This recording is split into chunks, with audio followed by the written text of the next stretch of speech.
bless you.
Good morning.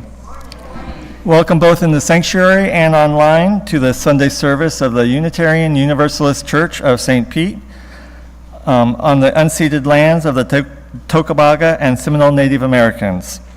May we welcome and revel in the energy of our children who have not yet felt the societal pressure that unfortunately erases some of our individual uniqueness.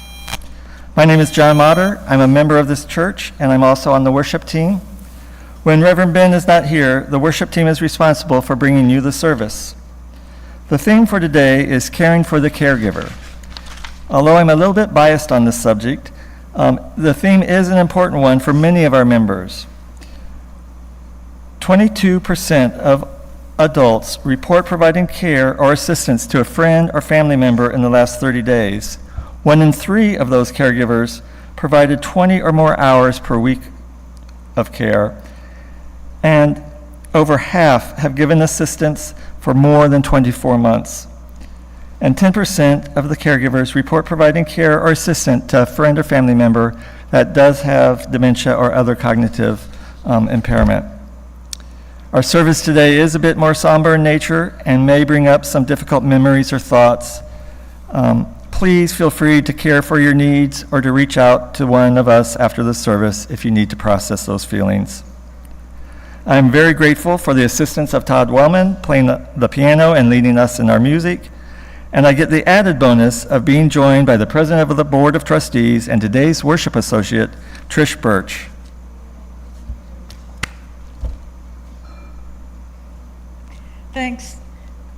Thanks, John. If you want a church that celebrates the power of diversity, the power of love, and the hope of a world transformed by our care, I have good news. You may have found your church home. We have several announcements for today. To start on a lighter note, this is National Cell Phone Courtesy Week, so you have the upcoming week to practice proper phone etiquette. Just Google phone etiquette and you'll get a multitude of suggestions. It's a little bit scary how many suggestions you get. Today is also National Junk Food Day, so skip the guilt and load up on those Doritos, cheese fries, or whatever it is that flips your boat. Next Sunday is Share the Plate Day, where one half of the non-pledged collection will benefit the Congolese refugee family. The collection will help cover costs of school supplies for Twizere's 3 school-aged children. You can direct any specific questions to Karen Cole. She is home supporting Dave's recovery, so emails are probably the best way to contact Karen. Blue Haven will be meeting today at 12:30. Black Lives of UU Haven is open to Black UUs from across the Tampa Bay, Suncoast area. Blue Havens create a safe space to be in community together as Black UUs. If you are a Black UU or a Black person who shares our values of love, justice, and liberation, we hope you'll join us in person or via Zoom.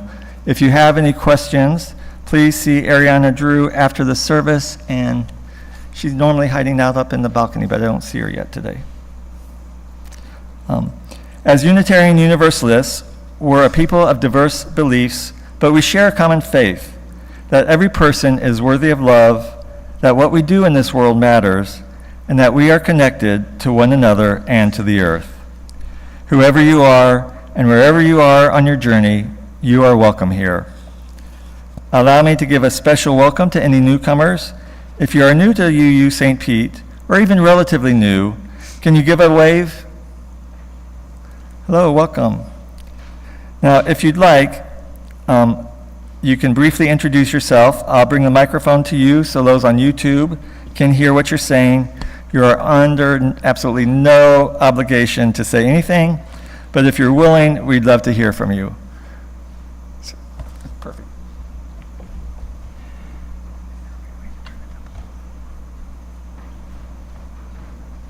I'll come down this side.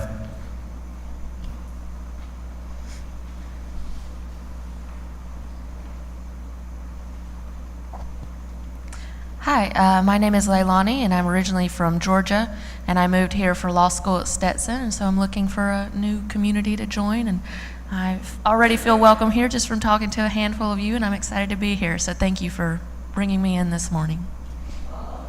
Welcome, we're glad you're here. Was there anybody else? I didn't think so.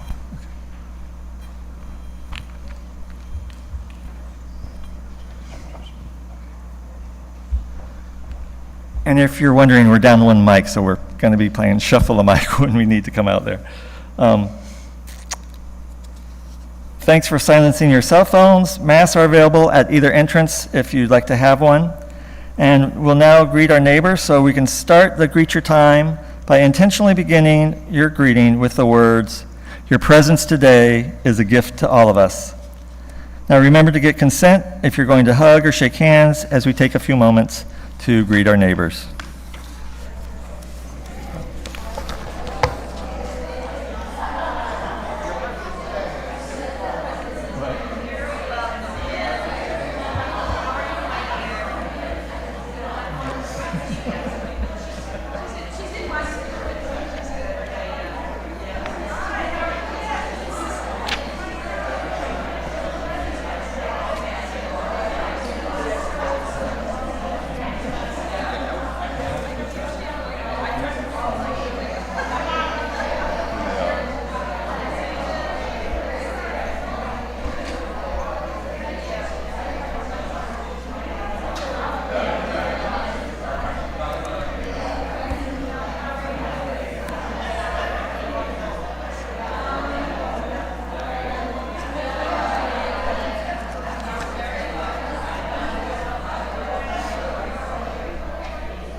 How are you doing, Ann?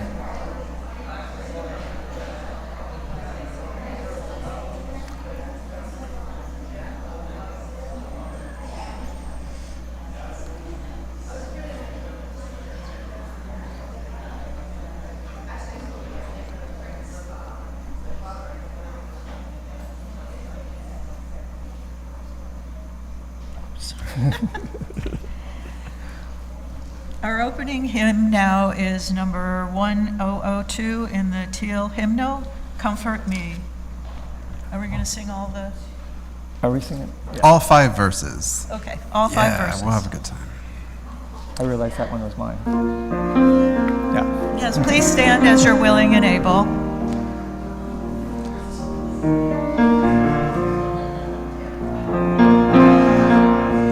Comfort me, comfort me, comfort me, oh my soul. Comfort me, comfort me, comfort me, oh my soul. Sing with me. Sing with me, sing with me, sing with me, oh my soul. Sing with me, sing with me, sing with me, oh my soul. Speak for me, speak for me, speak for me, speak for me, oh my soul. Speak for me, speak for me, speak for me, oh my soul. Dance with me, dance with me, dance with me, dance with me, oh my soul. Dance with me, dance with me, dance with me, oh my soul. Comfort me, comfort me, comfort me, comfort me, oh my soul. Comfort me, comfort me, comfort me, oh my soul.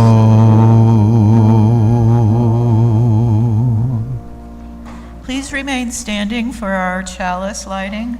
I'm going to have a short reading, and then when Carol Ulmer lights our chalice, I invite you to say our covenant out loud. The words are in your programs and online in the text chat. Feel free to follow along with two hand movements, hand to heart, and then hands reaching out. So first, my reading.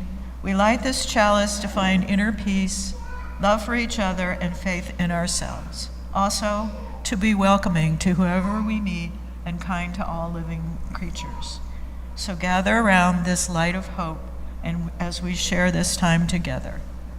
And now our covenant. Love is the spirit of this church, and service its law. This is our great covenant, to dwell together in peace, to seek the truth in love, and to help one another. Please be seated. Now we welcome any children present.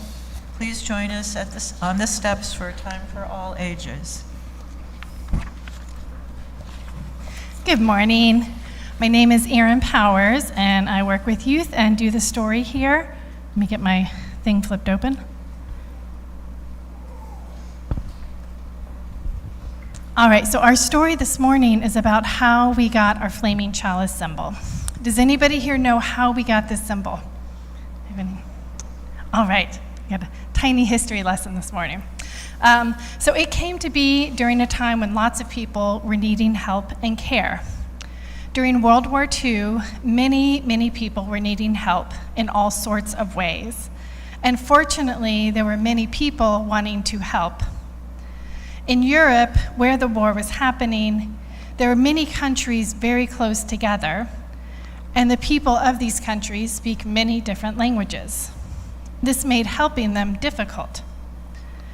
So the Unitarians that wanted to help came up with a symbol that would let people know that they were there to help and that they could be trusted. The symbol that they came up with was the flaming chalice. And I'm going to hold this up high. Hopefully everyone can see well enough. So this is the original flaming chalice symbol. And this was the symbol used during World War II by the Unitarian Service Committee to symbolize that they were there to help, because people were obviously a little suspicious of lots of people. So this symbol allowed the Unitarian Service Committee to help more people. And still today, our flaming chalice is a symbol of love and caring for each other. And with that, our story ends. Let's sing the children to their classes. Happy trails today. Happy trails to you until we meet again. Happy trails to you. Keep smiling till the end. And now our first reading is Dialogue on Aging and Caregiving by Tess Baumberger. And you can ignore the two refrains that are in your order of service. You ready? I don't know exactly when it happened, but something began to change. Of course, as a parent, things were always changing, from baby to child, from child to teenager, from teenager to young adult to adult. The nature of parenting is change. We hit some choppy waters now and again, and it took a little while to settle into a more adult relationship. But things had developed a pattern that felt comfortable and seemed to work. I had always been the one giving care, the one they came to in a crisis, the one who cooked holiday meals, the one who helped out with the grandkids. They were always there when I needed them. It was comforting to go there and have them cook for me, and to be able to ease back a little bit and just relax. I don't know exactly when it happened, but then something began to change. Then they started needing some help. First it was yard work and big jobs around the house. But then more ordinary tasks like shopping and cleaning. The grandkids started to wear them out, and holiday meals became more of a potluck. It was hard not being able to fend for myself, and I missed seeing the grandkids as much. I thought that was an adjustment, but I still had my independence, mostly, could still drive and live on my own. I don't exactly know exactly when it happened, but something began to change. Then came the first falls and forgetfulness. At first, we could write it off as a one-time thing, but then those one-time happenings became a pattern. It was scary, my legs giving out from under me, finding myself places I didn't recognize, unable to find my way home. I tried to hide it because I knew what it meant. I nearly lost it when I found out how long it had been going on and how bad it had become. I couldn't understand why you made such a fuss about stopping driving. You could have killed someone. It was so frustrating that someone so practical refused to face the facts. I knew the risks, and I wouldn't want to hurt anyone, but not being able to drive anymore meant my independence was gone. That's a big thing to lose on top of everything else. You could have hurt yourself. I wanted you to be safe. I wanted you to be well. I knew the next thing after giving up driving would be losing my home with all my familiar things, where my memories were strongest. I don't know exactly when it happened, but something began to change. I feared becoming a burden to you. I feared you might put me in a home, then leave me there, stop visiting, forget me.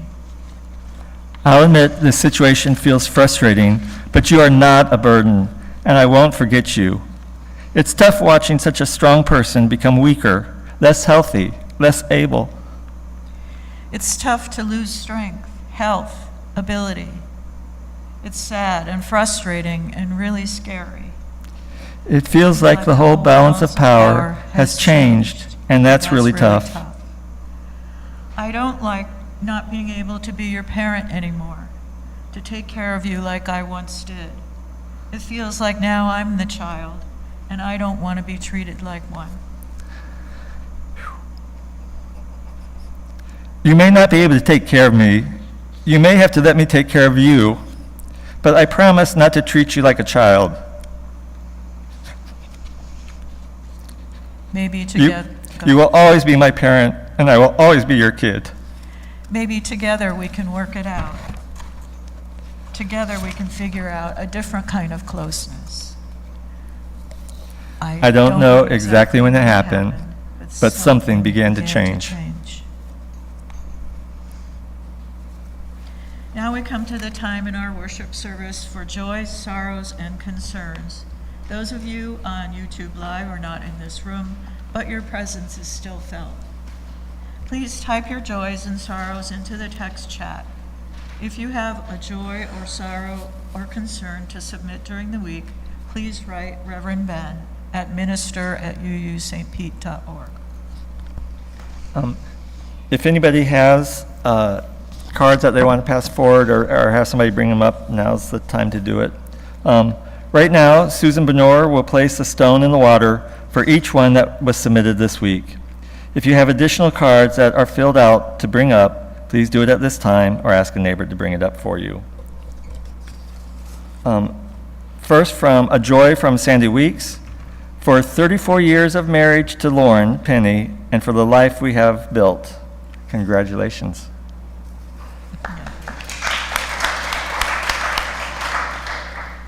And from Christine Barker, both a joy and a sorrow. Joy that my husband and I are going off on a 2-month adventure to Nova Scotia to get away from the heat and work remotely. Sorrow that I will miss my beloved church and friends, but we'll be back in October. Did you have any? Okay, thank you. That's it. So may we bring to mind and hold close to our hearts Lauren Penny and Sandy Weeks and Christine Barker and her husband, and then also those known and unknown who are facing challenges and health concerns. Now we'll read our responsive reading written by somebody. I think it was John Motter. May our hearts not become callous by the never-ending incidences of oppression and hatred that so many face each day.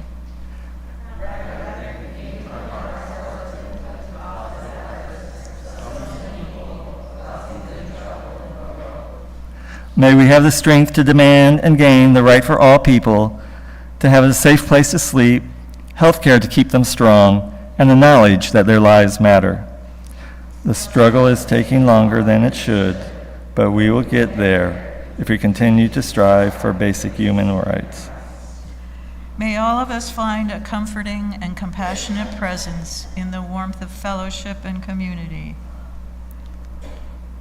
We will place a final stone for those joys and sorrows that remain in our hearts, perhaps too tender to be spoken out loud. Thank you, Susan. The mystery is that we are connected even when we feel apart. Let us rejoice in our beloved community that makes of the many one. Now let's take a minute of silence together.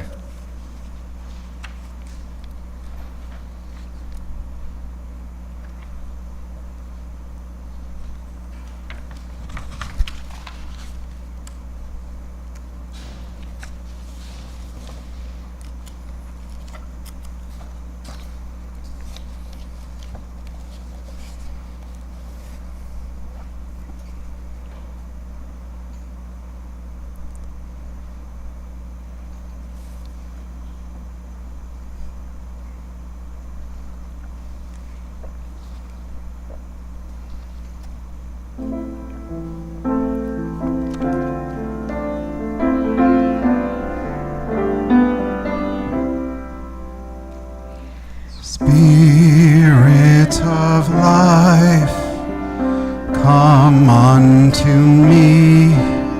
Sing in my heart all the stirrings of compassion.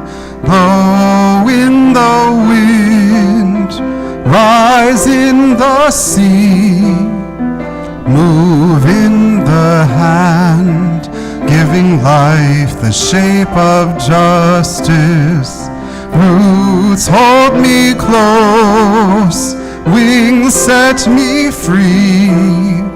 Spirit of life, come to me, come to me.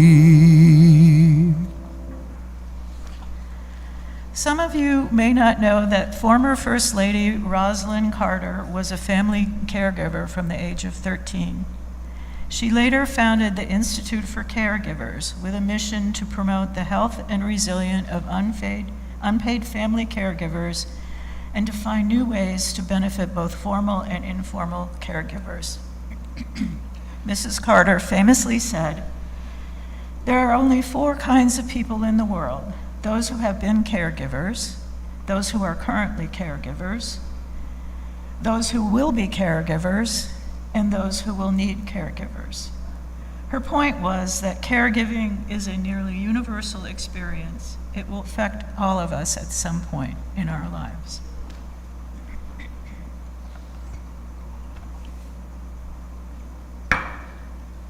Today, I'm going to tell you about my experience as a caregiver for my husband, Jerry. Actually, experience is really not the right word. I think of it more as a journey that Jerry and I took together from the time he was diagnosed with dementia at age 59 until he died 11 years later. Let me start with a bit of history. Jerry and I had known each other for about a decade before we got married. Our friendship was established at work, where we first learned what we could accomplish through collaboration.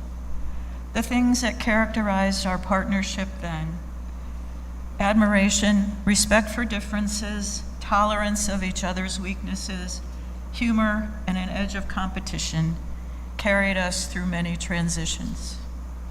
The most unexpected transition happened about 15 years after we left university administration to start our consulting firm for colleges and universities.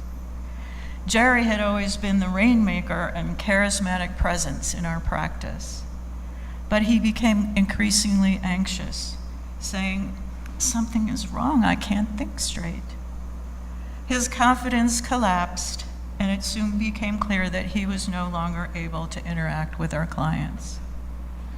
Several months and a myriad of diagnostic tests later, we received a diagnosis of mild dementia, most likely Alzheimer's. He was not even 60 years old. I was terrified. How would his illness progress? Would I be able to care for him? For how long? What would happen to our finances? What would happen to me? Grief set in as I came to realize that I was going to lose Jerry. The person I'd loved for almost 25 years was going to slip away from me. I began what others have called the long goodbye. We did our best to adjust to the new reality without dwelling too much on the future. In the beginning, it was almost idyllic. Relieved of the anxiety of trying to work, Jerry returned to his love of photography, and his photographs won prizes at the New Jersey State Fair. He still read the New York Times and worked out on his elliptical machine daily. We got a dog who went on with us on long walks in the woods and fields surrounding our home. We became snowbirds, spending first 1 month and eventually 3 months of winter in Pinellas County. At that point, my caregiving consisted mostly of scheduling and attending doctor's appointments, haircuts, and other errands. I made sure Jerry was eligible for disability and Medicare. He was still driving, but he was increasingly reluctant to go anywhere alone because he sometimes got lost. But imperceptibly, day by day, things changed. When he no longer could clip his nails, I took over that task. Actually, I didn't mind that much because he was pretty careless about where his nail clippings went. He would sometimes get dizzy after climbing a flight of stairs and wouldn't listen to my pleas for him to go slower or ask for help. He eventually gave up photography because he could no longer figure out how to use his digital camera. After 4 years, it became clear that we could no longer stay in our 3-story house surrounded by 20 acres of woods. We decided to move to Florida, where we had spent pleasant winter months. It was then that I realized that I had total responsibility for everything in our life. Selling and packing up the house we had lived in for 20 years, finding a new place to live, and making sure Jerry would have proper medical care when we moved, making sure he was safe. By the time we got to Florida, I was no longer comfortable leaving Jerry alone for more than a couple of hours. That was when I first realized the danger of caregiver burnout. So I found an agency and hired a caregiver to come in the mornings 5 days a week. The first day she came, I went to a Starbucks and had a latte.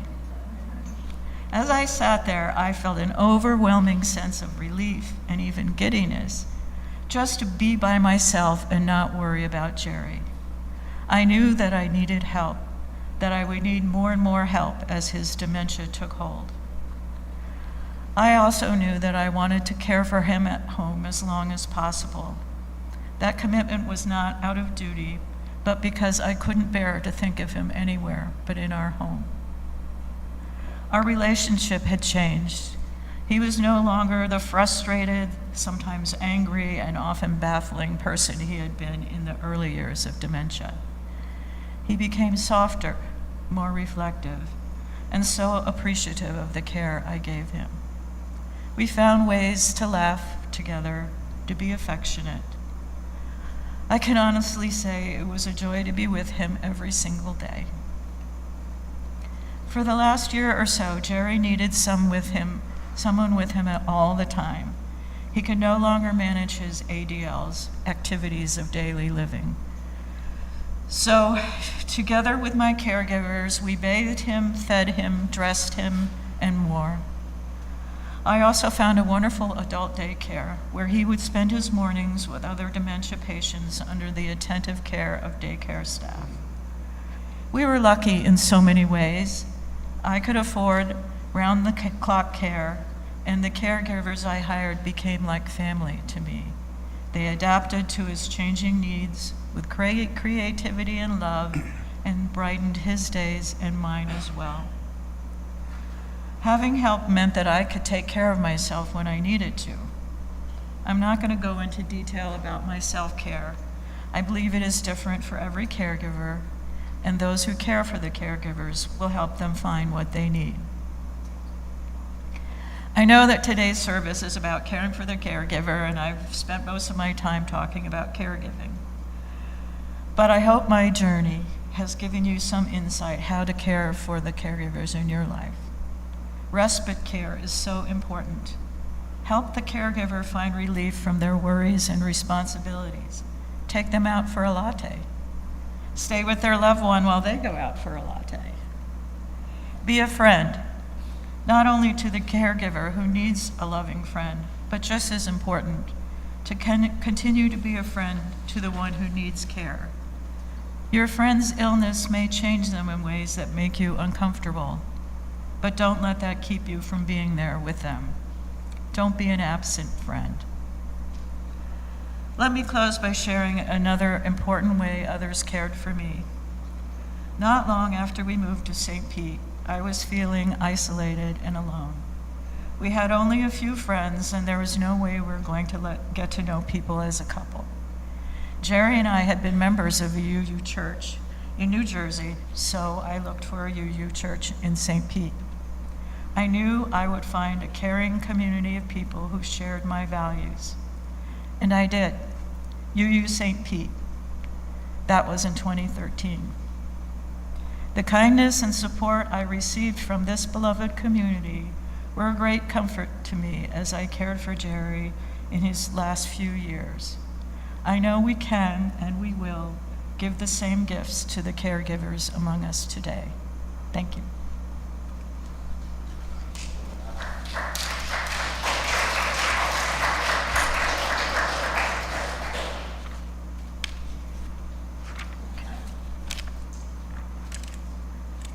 It's time for, oh. I lost it. You're broken down and tired of living life on a merry-go-round, and you can't find the fighter, but I see it in you, so we're gonna walk it out. Move mountains, we're gonna walk it out, and move mountains, and I'll ride rise up. I'll rise like the day. I'll rise up. I'll rise unafraid. I'll rise up. And I'll do it 1,000 times again. And I'll rise up. High like the waves, I'll rise up. In spite of the ache, I'll rise up. And I'll do it 1,000 times again. For you, for you, for you.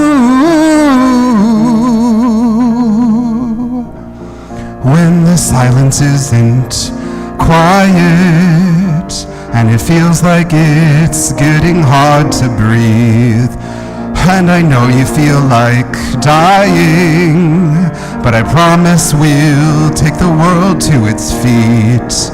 Move mountains, bring it to its feet, and move mountains. And I'll rise up, I'll rise like the day, I'll rise up, I'll rise unafraid, I'll rise up, and I'll do it 1,000 times again. For you, for you, for you, all we need is hope, and for that we have each other, and for that we have each other. We will rise, we will rise, we rise up. We'll rise, I'll rise up, rise like the day, I'll rise up. In spite of the ache, I will rise 1,000 times again. And we'll rise up, high like the waves, we'll rise up. In spite of the ache, we'll rise up. And we'll do it 1,000 times again. For you, for you, for you.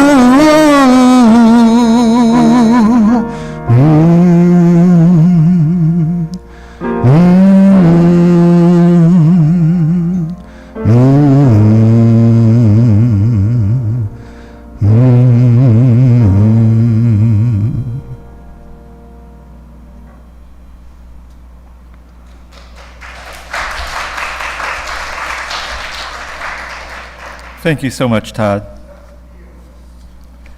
Yes, it was. I am not the first person in my family to become a caregiver. I stand on the shoulders of several before me. My great-grandmother, Acock, was widowed at age 63, and she then shuttled between my grandmothers and my great-aunts, boarding the train every 3 months to switch residences. My mom provided care to my grandfather as he battled a rare form of Parkinson's, supranuclear palsy, and then she took care of my grandmother.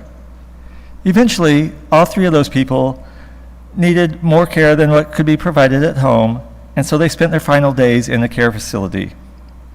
And then there was my stepdad, Harvey. He battled a rare, they were living in Ocala at the time, and I temporarily relocated from Portland to help as he dealt with mesothelioma lung cancer as a result of asbestos exposure. Through the help of hospice, he was able to die at home with family present until the end. Why do we choose to be caregivers? Or is it even a choice? We do it out of love. For myself, I don't really see it as a choice, it just is. Of course, it's a choice that not everyone can or should make.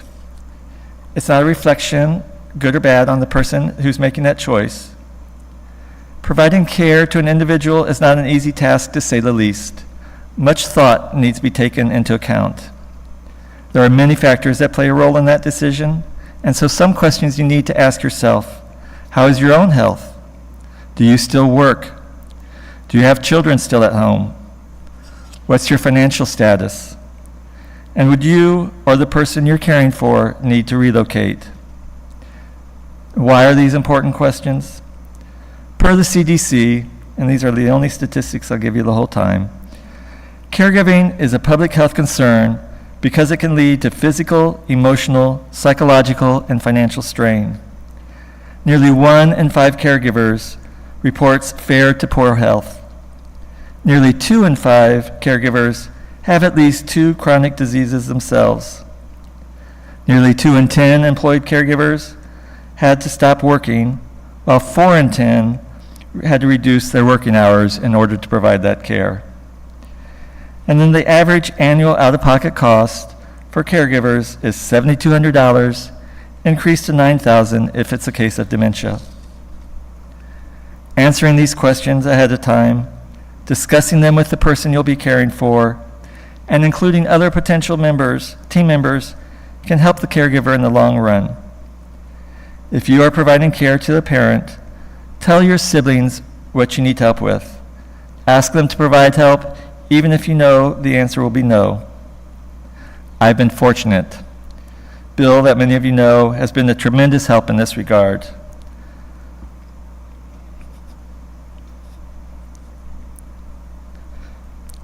Mom and I don't have a mortgage. Thanks to my brother. When he was down the last time, I asked him to pay for a hotel room for 2 nights so that I could have 2 days without having to worry about any caregiving responsibilities. I practiced this a number of times so I would not get this way, but you all know me. He will be here for a week at the end of the month so that I can go to Ohio for my 45th high school reunion. My oldest brother and his wife came down at the beginning of the year to build a ramp into our home so that my mom could come and go without my assistance. My sister-in-law, Diane, calls my mom every week to visit with her. That may not seem like a lot, but that's huge to me. Psychologically, it lets me know that I'm not shouldering this alone. I say that because the reality of the situation is that caregiving, again, is difficult. It's exhausting. It's isolating. But it's also amazing. How lucky am I to spend this time with my mom at this stage in her life? It's a time that I get to share with her and my other siblings are missing out on. And so that's the payoff for all the difficulties. That reading describes life in the Mater Bentley household. But I want to touch on 2 things from that reading. The first is being a burden. Fortunately, I think we've worked this one through. The second one is who is a parent and who is a child. I know the answer, but it's constantly walking a thin line to get there. I don't know how many times my mom apologized for being a burden. This would drive me absolutely crazy, as I would calmly say that she was not a burden. This went on for a while until eventually I was saying, you can be a frustration, but you're not a burden. What eventually worked out for us, what eventually worked was asking her if she felt my grandma and grandpa were burdens to her. Of course, the answer was no, and so then I had to ask, what makes you think you're so special and unique that you would be a burden? Because the reality is, I was a 9-pound, 1-ounce baby. If anybody was a burden, it was me from the very beginning. One of the ongoing things that I struggle with is the parent-child relationship. It is not easy to be the gatekeeper to what mom can or can't do. Coaxing her to eat just a couple more bites so that she doesn't lose weight, gently scolding her when she is doing something that increases the chance of a fall, like the day I opened the package from Amazon and there was a cane inside there.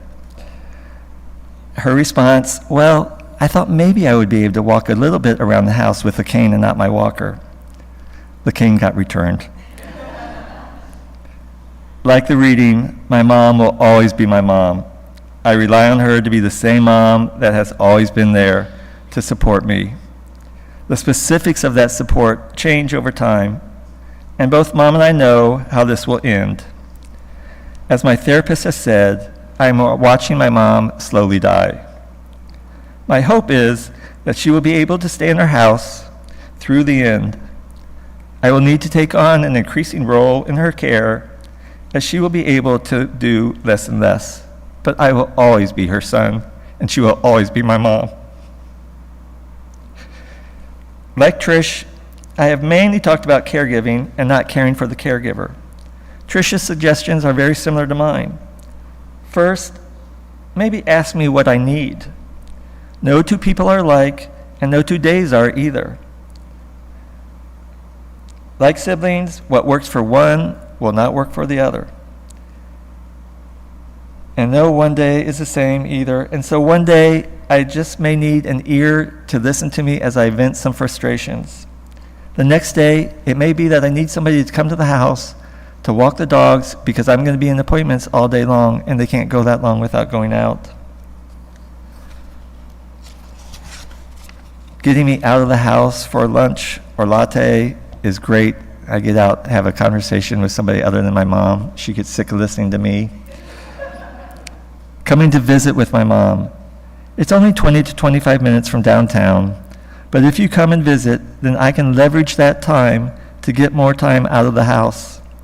When I leave the house, an imaginary stopwatch begins. How long can I be out before I get a text or a phone call asking how soon I'll be home? An hour visit with my mom gets me 3 hours out of the house. Or sometimes, more important, 3 hours of work on a project that needs to be done. One thing additional to what Trish said. Don't be too hard on me if I might nod off in church or some other meeting. Caregiving can be exhausting. As someone with a hidden disability, I've got my fair share of questions for doing this or doing that. So I'm usually in the upper range of tiredness, and forgive me ahead of time, I won't be asleep for that long. Amen, I'll say, and blessed be.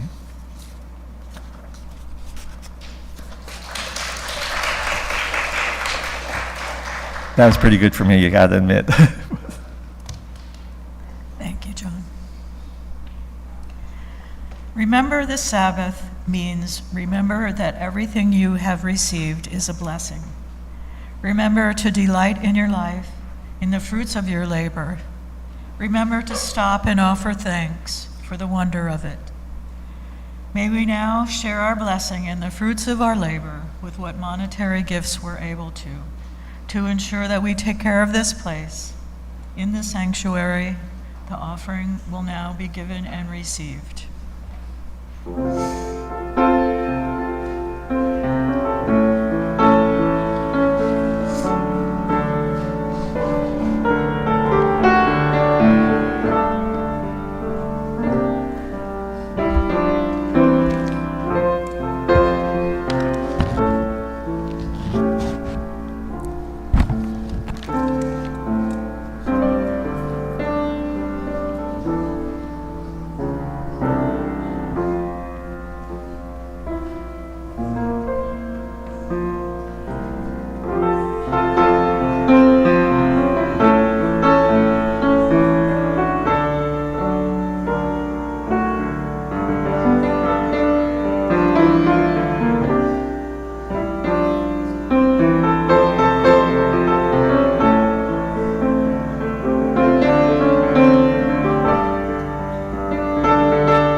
What's given in love is received with great joy, and we say thank you.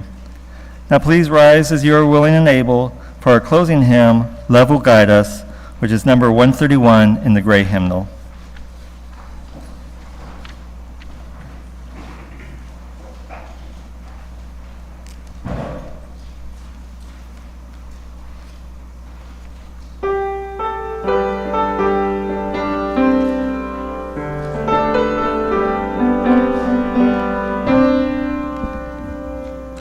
Love will guide us, peace has tried us, hope inside us will lead the way on the road from greed to giving.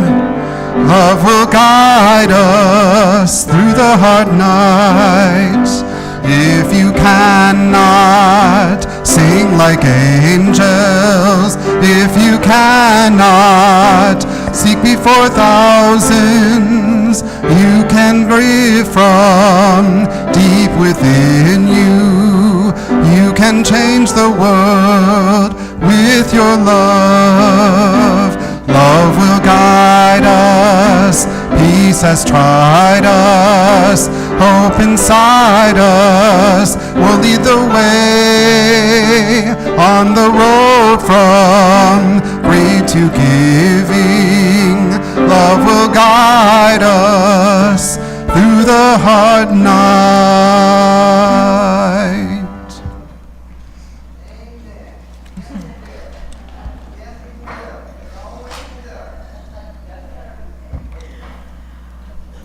Our closing words today are by Susan Allen Toth, whose book, No Saints Around Here, A Caregiver's Days, describes her experience over a decade of caring for her husband who had Parkinson's and dementia.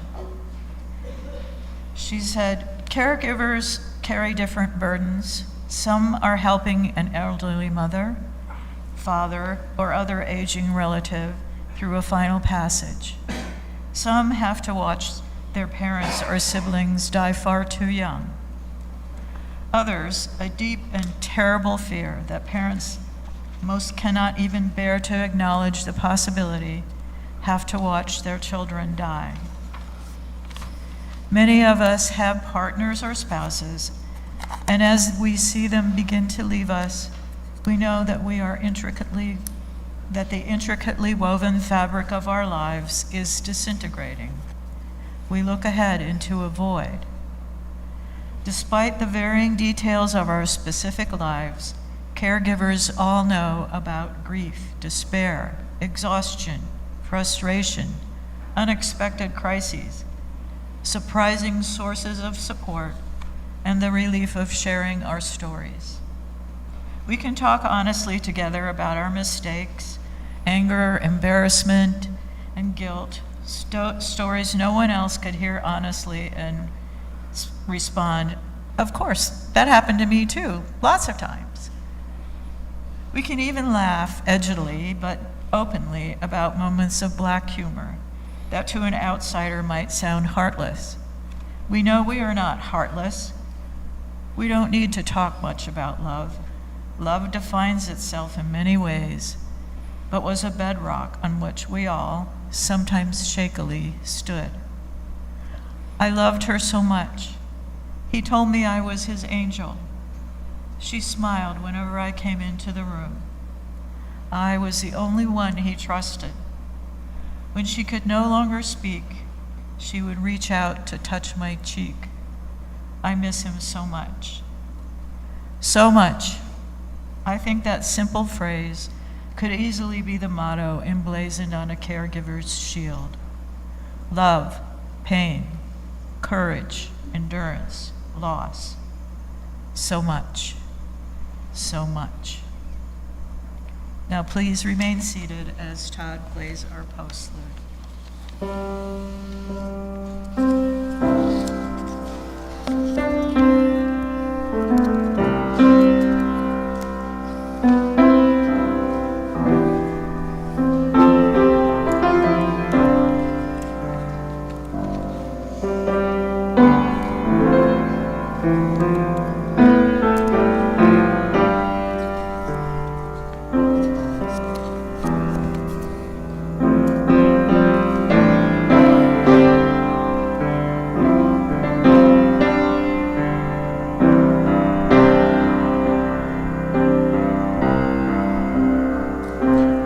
I am down, and oh, my soul so weary. When troubles come, and my heart burdened be, then I am still and wait here in the silence until you come and sit a while with me. You raise me up so I can stand on mountains. You raise me up to walk on stormy seas. I am strong when I am on your shoulders. You raise me up to more than I can be.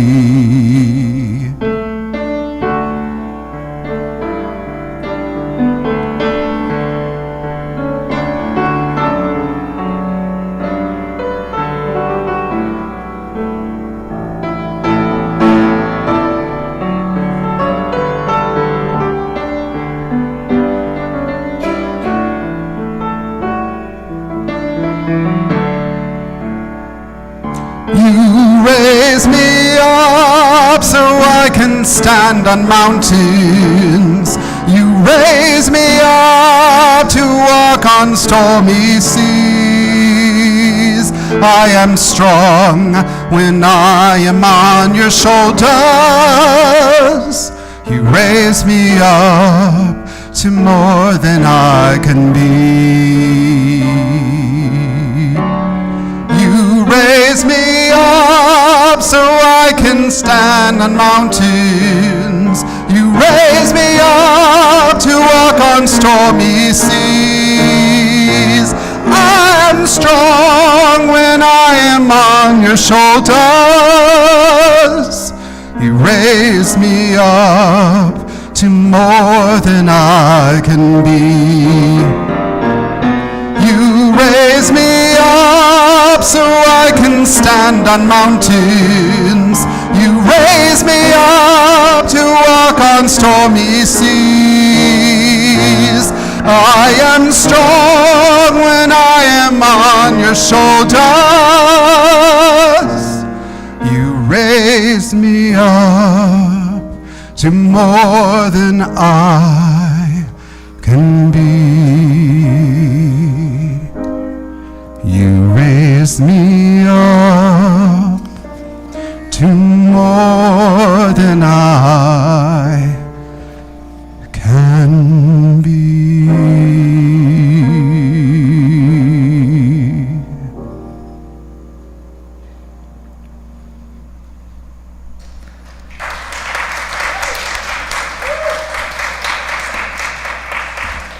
The music's been great this morning, Todd. We invite you to follow along with the hand gestures, light of truth, warmth of love, or the fire of courage, as Carol extinguishes our chalice. The words to UUSP's traditional chalice extinguishing is in your order of service or online in the text chat. We extinguish this flame, but not the light of truth, the warmth of love, or the fire of courage.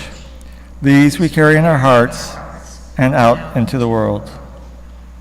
I want to again give special thanks for Trish for agreeing to be worship associate and for Todd and the music. I think it was wonderful.